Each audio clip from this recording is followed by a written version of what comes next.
Hey everyone, I'm Dana. Welcome back. And today we have Vince Scott, and Vince has been with us before. So hello, Vince. How are you?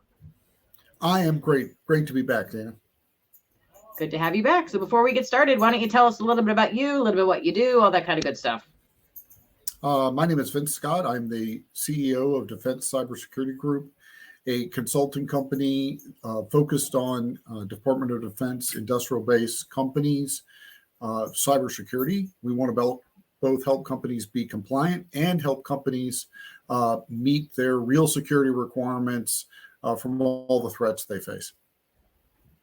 Good stuff. And today we're going to talk about a very important part of all that, which is the assessment. How do you know if you're ready for the assessment?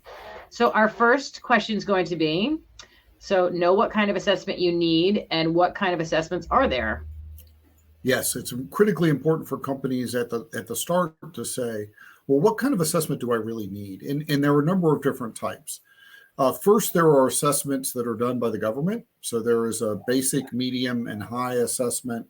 The basic is a self-assessment, but you have to report your score to the DoD, and then a medium and high is done by the Defense Contract Management Agency. So all of those are sort of baked into the rules, and the DoD will let you know when you need to do those. Right now, you have to have one of those three types of assessment completed within the last 3 years in order to be awarded a contract under the current regulations. When you process, handle, or store controlled and classified information or sensitive DoD information. The other type of assessment is the CMMC assessment. So this is Cybersecurity Maturity Model Certification, which is really the DoD's mechanism for holding companies accountable to the standards that are in the defense acquisition regulation that are around cybersecurity that say, hey, you have to do all these things. And CMMC, think of that as the accountability mechanism for the already existing requirements. So we like to talk about, hey, the rules and CMMC is changing and all that. The underlying cybersecurity requirements, the things you're supposed to do, they're not changing. They're the same as they have been literally for the last 5 years. The only thing changing is somebody is actually going to come in and look now to see that you're actually doing that. So there are two types of assessment. One is a level 1 assessment. That assessment is focused on the 17 controls founded in the Federal Acquisition Regulation. And it's again, a self-assessment, but you're going to have to report to the Department of Defense that you completed your self-assessment and probably score yourself and report that score. So level 1, you do not have controlled and classified information in your environment. So that CUI, that is the sensitive government information, you're not process handling or storing that on your IT system or your devices, then you can be level 1. Level 2 is, yes, I do process, handle, or store some CUI on my system, and therefore I possess CUI and I'm required to meet all the security controls of NIST 800-171. And not only do I have to follow the 110 controls, but I also have to be independently assessed, most likely.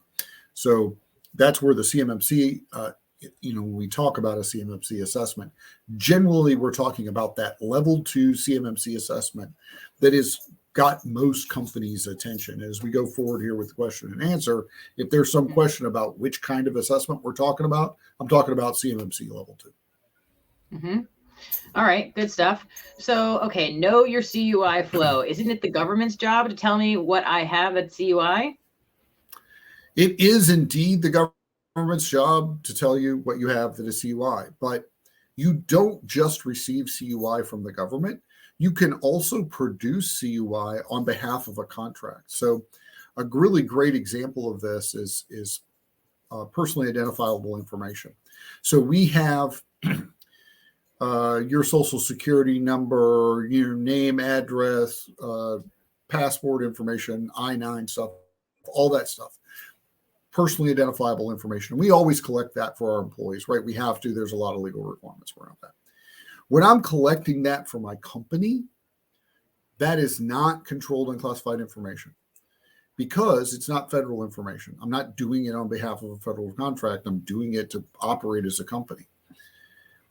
But if I am collecting that information for a scholarship program for the Air Force, and that's a federal contract, and we're helping them run that scholarship program, now that personally identifiable information is CUI because I'm collecting it on behalf of the government. So it can, you can produce and collect CUI on behalf of a contract that now you've got to identify. You have to know what that is and be able to mark it and track it and control it and protect it in accordance with the regulations, because you are creating that on behalf of a contract.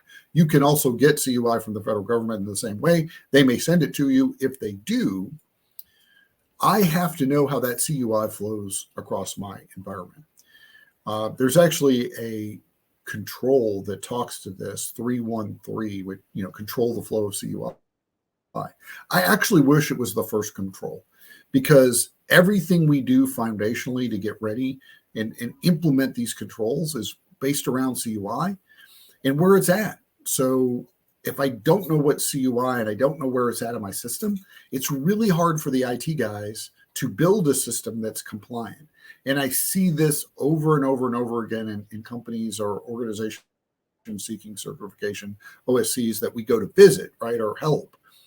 The IT guys bring us in and say, yeah, we're going to go through all these security controls and we're going to talk about all this, okay, great. Where's CUI? I don't know. The business guys do that. So there needs to be this collaboration with the business at the outset. This is not just an IT problem. This is not just an IT problem. This is not just an IT problem. For any business operations person that ever watches this video, this is not just an IT problem. The business has to be an active participant to help IT understand, hey, where have I got this sensitive information that needs to be protected? Because in some cases, these controls are hard. They tend to break how IT works. I was having that conversation with a client this morning, and we were talking about configuration of particular servers in accordance with the requirements. And we said, yep, if we do that, it breaks things. And she's like, yep, you're right. It always breaks things. So there are aspects of this that you may not want to put everywhere because it causes problems with the way your business functions. So knowing where CUI is critical. And honestly, I think companies should start with, hey, where does CUI flow in my organization? And if it's a bit fuzzy, let's write down where we think it should flow. This is the way I want it to go, right? And try to build to that. And then as, hey, there's changes, I've got a new project, things, we can iterate off of that initial flow, and you can update it because you learn more and you've got better information, but at least push that down notionally to start with. Critically important, and that then enables you to layer the controls on top of knowing where your CUI is at from the outset. Very good. Very good. Okay, scope. So scope your environment. Why do we care about scope? The assessor's just going to look at IT, right? Yes, the assessor is just going to look at IT. No, that's not the case. So where you have CUI is the foundation of scope, but there are other things that come into scope as well. There is a scoping guide. You need to read the scoping guide if you're doing this, and you need to be prepared when you bring an assessor in and say, I'm ready for you to assess my company, to sit down with them with a piece of paper that says, this is my scope. These things are in scope. These things are out of scope. Of those things that are in scope, the scoping guide calls for every asset in your environment to be identified as one of 5 categories, the 5th being out of scope, right? So there are 4 categories in scope. You've got to be able to say, this server is that category and not the others. And that takes work, right? That's something you have to do, and probably something you need to integrate with your asset management process. So that's new work in CMMC. It's not in 171. So that's an aspect that hasn't been around for 5 years. It's just been around since the scoping guide came out, so about a year ago. But in that now, we know when you have your asset inventory, it should say, this is a CUI asset. This is a security protection asset. This is a specialized asset. This is a operational technology asset. Whatever those, each of those 4 categories, you need to be designating those things so you can tell what security controls need to go against them. Are you having a hard time finding new customers? A lot of folks just like you in the IT and cybersecurity space are in the same situation. And they have embraced a new opportunity to get new clients. They're doing this by growing their online presence and maximizing the power of LinkedIn. How, you ask? I have a tried and tested method called my Cyber Social program. I myself have been on LinkedIn and now have over 3.5 million LinkedIn views, and over on YouTube, I have over 750,000 video views. So I can show you exactly how I have done that so that you can promote your organization and become the authority in your industry. And the best part is, I've done all of this organically without one paid ad. You don't need to waste your money over on Google with pay-per-click ads. Now's the time to establish yourself. Look around. The competition isn't doing it. This is your time to shine online before they do. So if you're ready to start your online journey and future-proof your business, please, down below, click the link and schedule a time for us to have a 45-minute call where I can review the exact methodology of the Cyber Social program. You can also click below to see some of my masterclasses, which will give you quick little snippets of a couple of things you can do right away on LinkedIn that will help with your profile. I hope to see you and hear from you soon.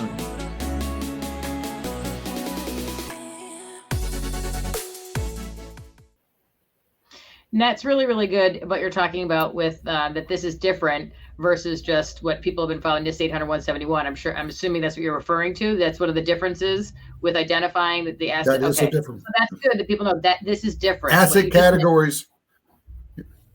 Yes. Asset categories do not exist in NIST 800-171. They don't exist in DFARS. And really importantly, I think for a lot of security professionals and IT professionals, they don't exist in NIST 800-853 or the way the government does their work. This is new, unique stuff to CMMC. So I know a number of professionals who have 10 years of experience in 853. We've had some interesting discussions about this. And they're like, well, you don't have to do that. This is all just a derivative of what we do for the government, just smaller for industry, right? And I'm like, but it says right here in this thing that the DoD said we had to follow the scoping guide, that you must put everything in a category. That's what it says. And so, yes, that is new work. And it's critical to enabling you to have this formalized, what's in scope and what's not, again, which is something that in general is not really well utilized in the government side of the house. And we take a lot of our lessons on how are we going to do this CMMC thing from the way the government does, attestations, certifications, authorities to operate in the government space. Mm-hmm. All right, so that's good for everybody to note. All right, so here we go. Implement all security controls. How hard is this? Aren't these just quote unquote the basic controls that every company should already be doing? No, they're not. And that is, if I had an episode of Mythbusters, I would do it on that, because we continue to hear from many people, including the Department of Defense. These are just the basic security controls that everybody should be doing. And that, why aren't you just doing this easy stuff? And the reality is, not only is industry, but DoD, if you look at the IG reports, is not doing just the basic controls, because actually they're not just the basic controls. Some of them are really hard. And particularly when you look at completely implementing them across broad and diverse environments, they can get really hard. So do not underestimate the level of effort that is going to be required to be CMMC assessment ready. I saw Amira Armand, who I think is the smartest person in the cybersecurity community around CMMC. She's just really an awesome and wonderful person. And in addition to be very, very smart on this stuff, right?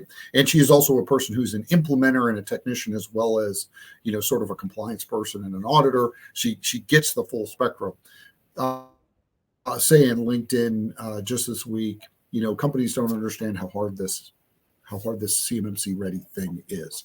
I agree completely. most companies, I think, are underestimating the complexity and the difficulty of doing this. And the DoD, I think, also underestimates the complexity and difficulty in doing this. I think I see this tug of war between DoD and industry, where DoD is going, just do this stuff we've been telling you to do for 5 years. It's easy.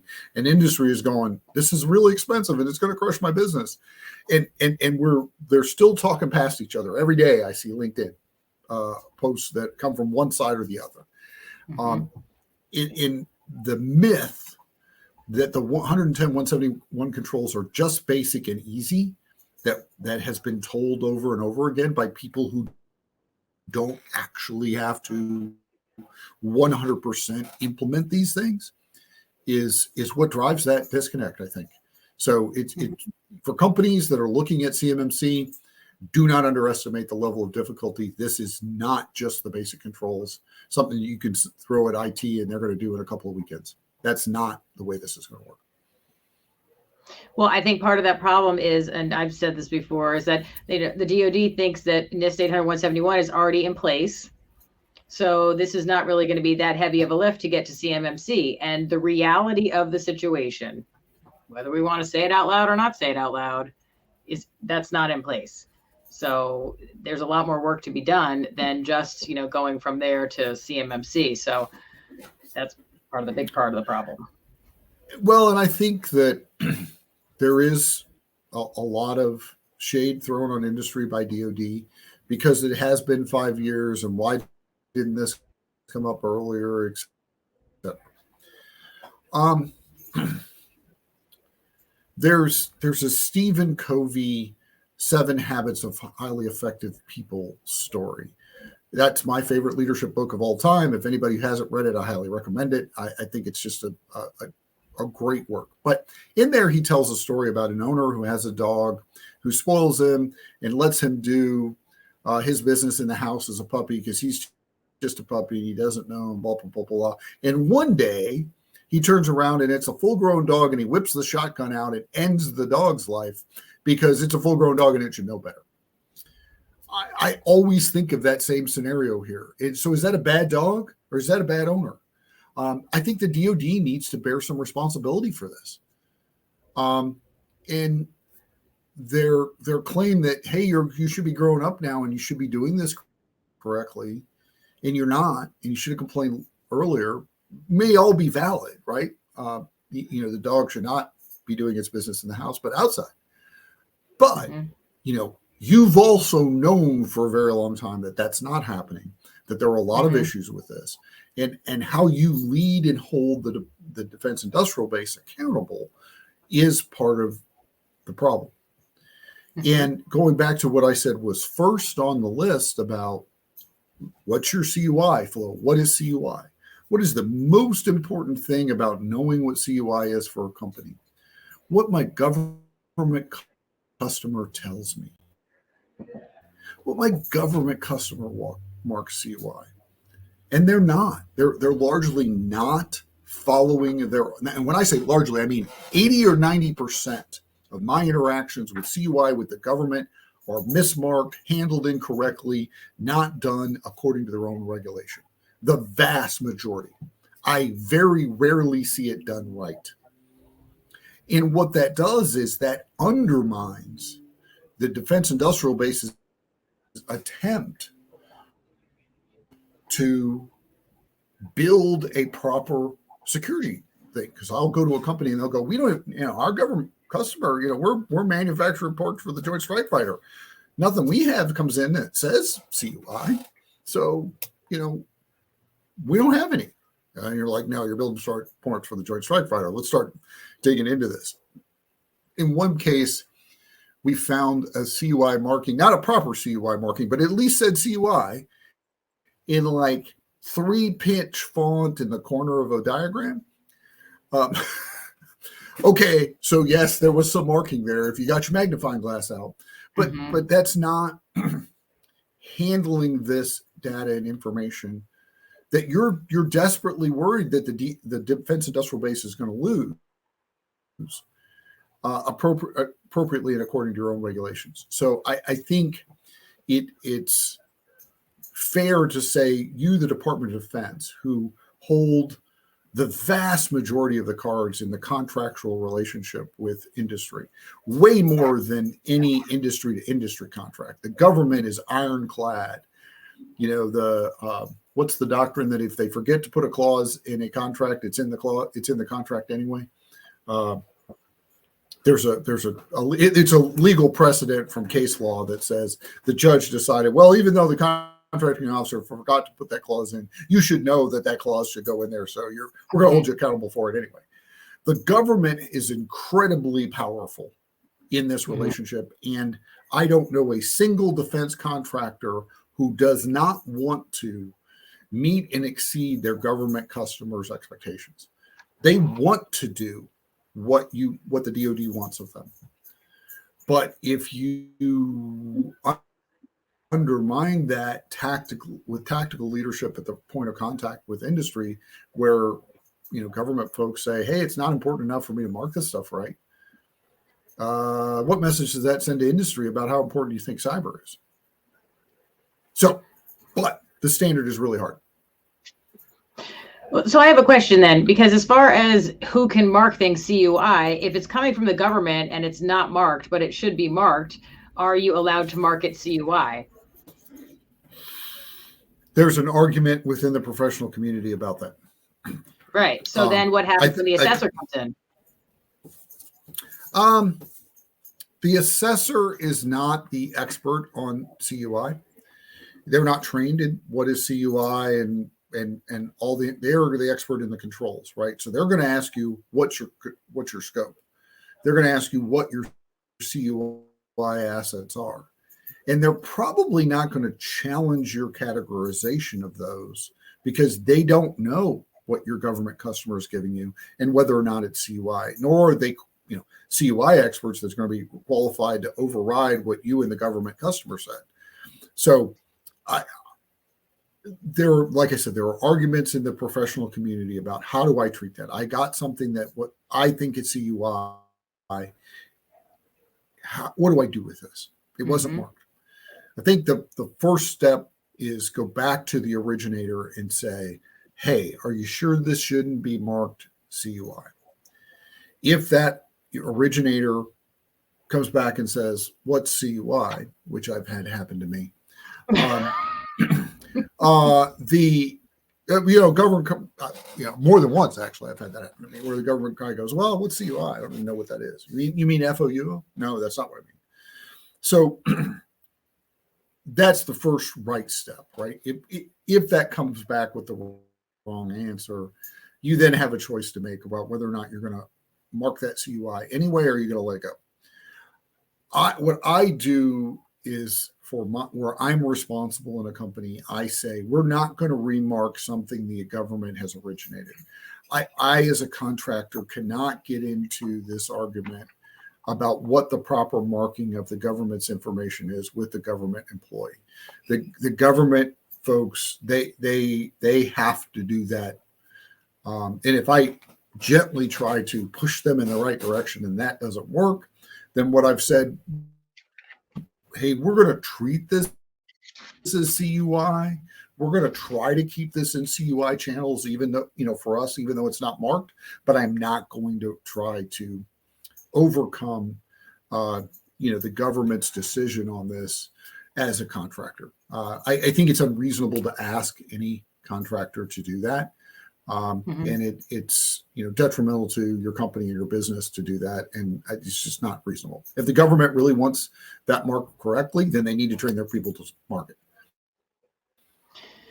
Okay. That's my feeling. There are others who would say, no, absolutely, you need to remark it. Right. So, and then therein lies the problem with different assessors going in and with different thoughts of, what should that particular one, I don't, because there's not a security control that says, review what's marked as CUI, et cetera. I don't anticipate any assessor is going to come in and go, that email right there, that should be CUI, and I'm going to hold that against you. I don't see that happening. There just isn't a mechanism in the assessment process for it. Okay, that's good. Well, that's good then. Okay, good. All right, here we're moving on here. So document your security controls. Wait, I thought all the documentation requirements went away with CMMC 2.0. That's right. We simplified, streamlined, etc. All those process maturity requirements and documentation requirements went away, right? We don't have to do that anymore. Unfortunately, wrong. So a close examination of NIST 800-171 in the 110 controls, there are a number of places where it calls for documentation. I like to call these the R defined and R identified requirements. In a bunch of places it says, these things are identified. Well, if you say are identified to me, generally that means written down somewhere.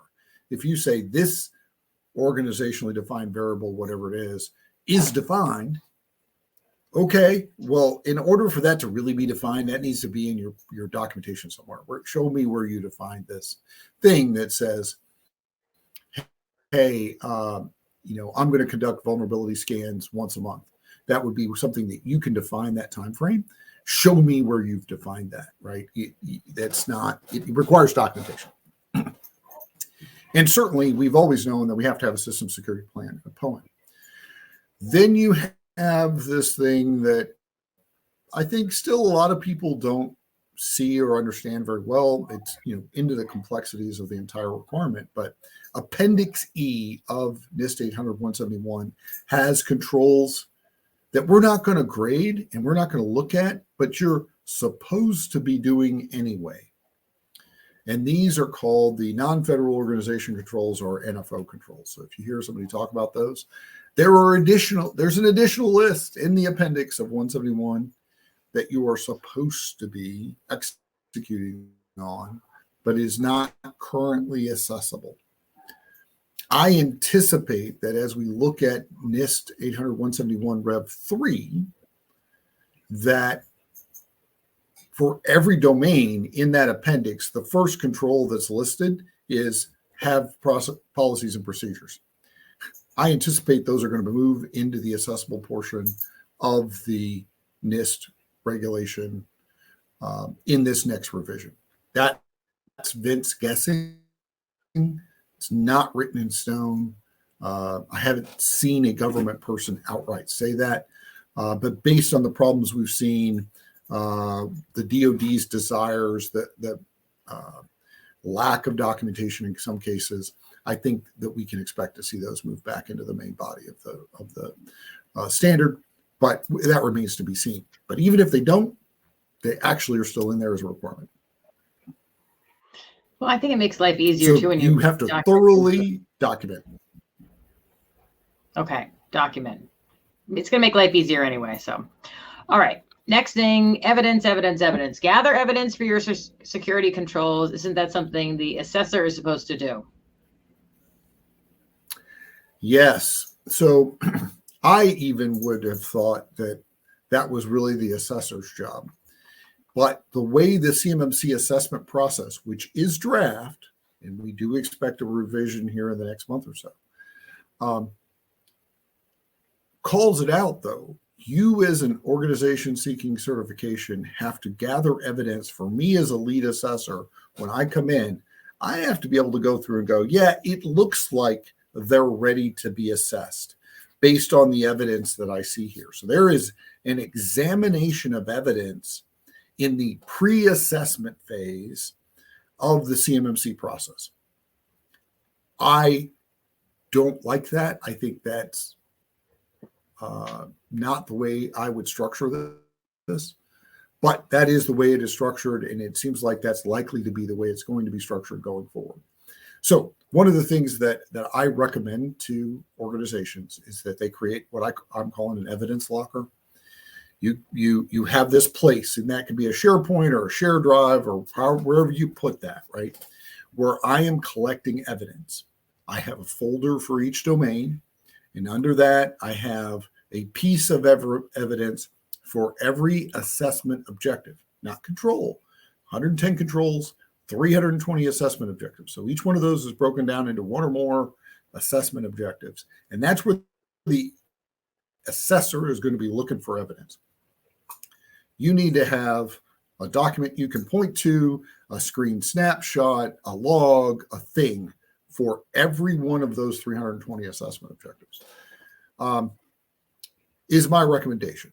And if you look at the CAP, the lead assessor is required to evaluate your evidence before the assessment even starts to give the okay that your assessment ready. So if you don't do this, your probability of being given the thumbs up by a C3PO that your assessment ready goes way down. Could it happen? Yeah. But I think you absolutely need to do this. And I will say that by going through that process, I found it was useful for us to make our program better and sort of make sure we really were ready. Because I found when we said something that we absolutely believe, assessment objective, we are doing this. I know we just need to go collect a piece of evidence for this. And we went to collect a piece of evidence and went, maybe we're not doing that as well as we thought we were doing that. Because I can't find that snapshot I wanted to show doesn't say what I wanted it to say. Okay, so now let's do some work so that I can collect that piece of evidence and put it in there that demonstrates that we're doing the thing. And sometimes doing it doesn't necessarily lead to evidence that you can demonstrate. And then also, hey, I need to document this process, or I need to make sure we write tickets when we do this. So that becomes my evidence trail for these things. So it is work. I think it's needed work if you're going to be assessment ready for CMMC. And I also think it makes you, and it actually moves you closer to assessment ready because it's useful for you to go through that exercise yourself first. And, we were well-intentioned. I had a great team of people and IT and smart people doing this, et cetera. And we still found that we went, oh, yeah, we could do better there. We need to do something different in order to collect the evidence that we need. Well, you and I have talked about this before, the evidence locker, the idea that you have. And I think it's a great idea because like you're saying, it's going to help you. Like you just said that your example, you're like, well, yeah, we're doing this. But then when you go to look for it and they're like, well, maybe that's not exactly the way that it should be. We need to fix it a little bit. You're much better off doing that before the assessor gets there. And like you also said, when you have to send stuff up to see if you're even ready to qualify to get an assessment, that's also going to be helpful with that too. So. Well, this was really, really great. So thank you very, very much, Vince, for all your time and awesome information. Is there anything else you want to throw out there before we go? Just as you're thinking about assessment ready, make sure that you have all of those things stacked up.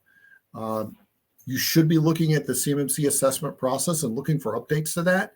Really, that's going to dictate what assessment ready looks like, because that's what your assessor is going to use as their guide to whether or not you are assessment ready. There's a whole readiness section in the front, and my recommendation is be going through that very carefully and making sure that you're ready to answer the mail for each one of those requirements. Good advice. Good advice. Well, thank you very, very much, Vince, for all of your time. And thank you, everybody, for watching. And we'll see you on the next episode. And until then, take care. Bye-bye. Cheers.